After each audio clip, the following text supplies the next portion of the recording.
Assalamualaikum warahmatullahi wabarakatuh. Selamat siang semua. Bagaimana kabar kalian? Semoga baik-baik saja ya. Karena masih pandemi, kita tetap menjalankan proses pembelajaran secara daring ya anak-anak.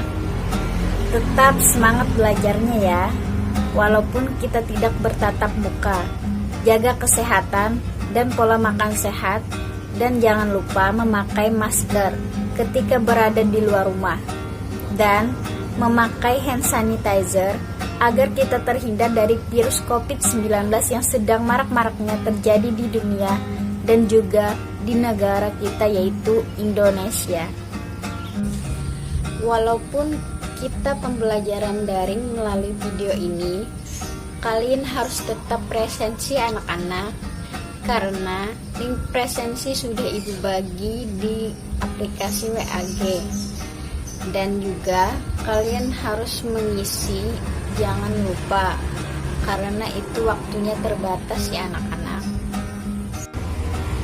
Untuk materi hari ini, kita akan membahas mengenai perkembangan ilmu pengetahuan dan teknologi di Indonesia.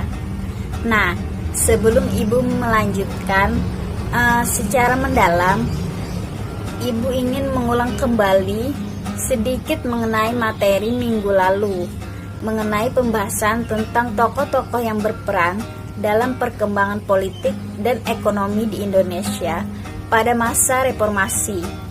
Ada 4 tokoh yang kita bahas di minggu kemarin. Yang pertama, masa pemerintahan Presiden B.J. Habibie. Yang kedua, masa pemerintahan Abdurrahman Wahid atau yang sering kita sebut dengan Gus Dur. Yang ketiga, masa pemerintahan Megawati Soekarno Putri. Dan yang keempat, masa pemerintahan Susilo Bambang Yudhoyono atau sering kita sebut dengan SBY. Semoga apa yang kita bahas tentang materi hari ini bisa bermanfaat untuk kedepannya ya anak-anak. Nah, setelah ini kita akan melanjutkan tentang materi mengenai perkembangan ilmu pengetahuan dan teknologi di Indonesia. Kita masuk pada materi perkembangan ilmu pengetahuan dan teknologi di Indonesia.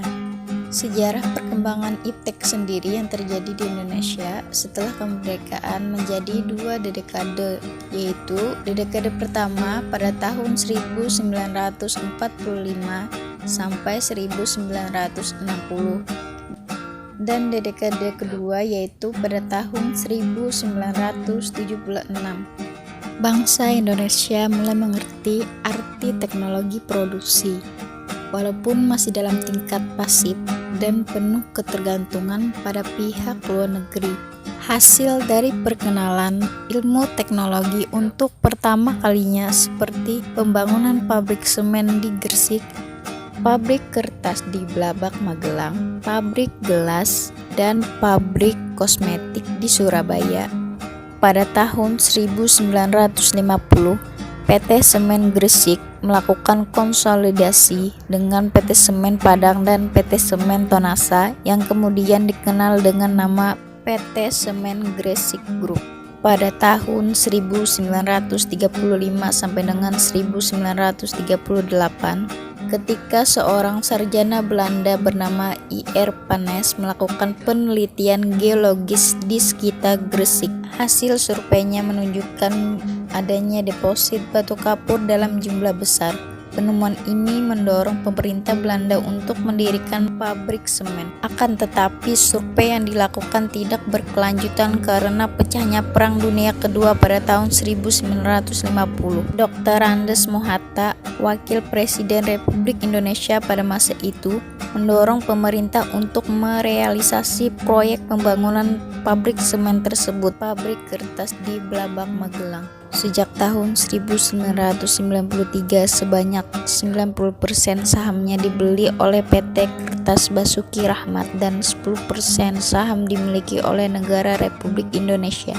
kemudian menjadi PT Kertas Blabak, perusahaan swasta nasional. Selama menjadi perusahaan swasta, ada pengembangan usaha yaitu menambah 1 unit mesin kertas untuk meningkatkan kapasitas produksi. Yang ketiga, adanya pabrik gelas. Perusahaan ini memproduksi berbagai jenis botol untuk memenuhi kebutuhan industri bir, minuman ringan, farmasi, makanan, dan kosmetik dengan total kapasitas 340 ton per hari. Meski saat ini kondisinya compang-camping, PT Gelas sebenarnya pernah mengalami masa kejayaan.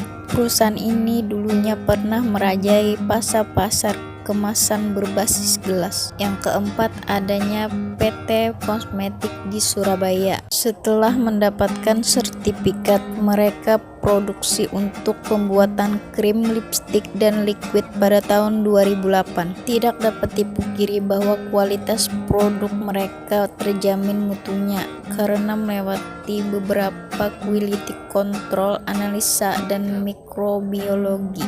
Pada tahun 1976, dekade kedua mendirikan pabrik pesawat terbang di Bandung yang dipimpin oleh B.J. Habibie sebagai Presiden Direktur Utama.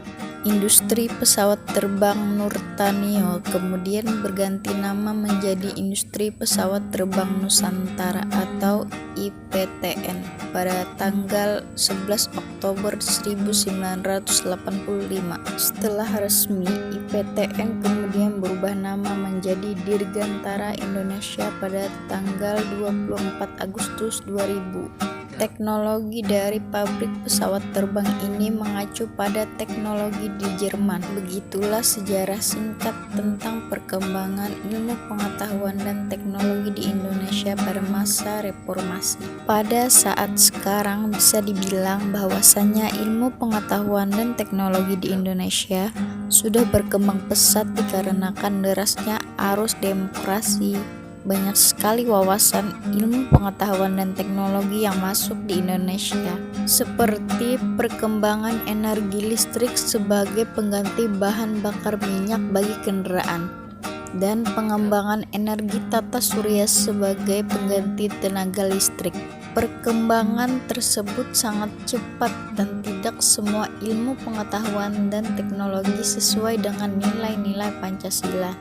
Untuk itu diperlukanlah Pancasila sebagai benteng utama masuknya ilmu pengetahuan dan teknologi di Indonesia. Pancasila dapat menjadi ilmu sebagai pelindung sekaligus penyaring bagi bangsa Indonesia, agar ilmu pengetahuan dan teknologi yang masuk dan berkembang di Indonesia sesuai dengan jati diri dan kebutuhan bangsa Indonesia. Hubungan nilai-nilai Pancasila dengan pengembangan ilmu pengetahuan dan teknologi di Indonesia. Sila pertama, ketuhanan yang Maha Esa.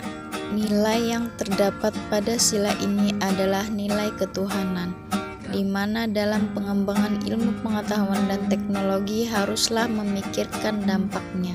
Apakah ilmu pengetahuan dan teknologi tersebut lebih memiliki pengaruh buruk atau pengaruh baik bagi bangsa Indonesia? Dengan demikian, nilai ketuhanan pada Pancasila pertama mempunyai akhlak dan sikap yang lebih baik lagi terhadap perkembangan ilmu pengetahuan dan teknologi di Indonesia. Nah, sampai di sini saja ya materi pertemuan kita pada hari ini.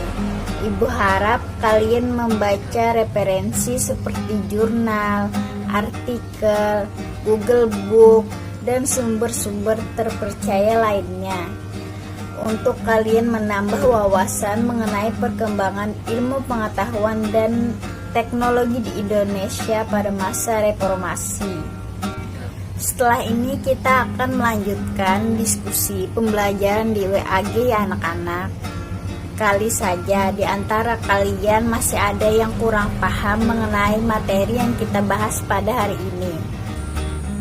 Agar membahas lebih luas lagi mengenai materi perkembangan ilmu pengetahuan dan teknologi di Indonesia pada masa reformasi. Dan untuk kesimpulannya, kita kita akan bahas di grup WAG ya. Itu saja pemaparan materi dari Ibu. Wassalamualaikum warahmatullahi wabarakatuh.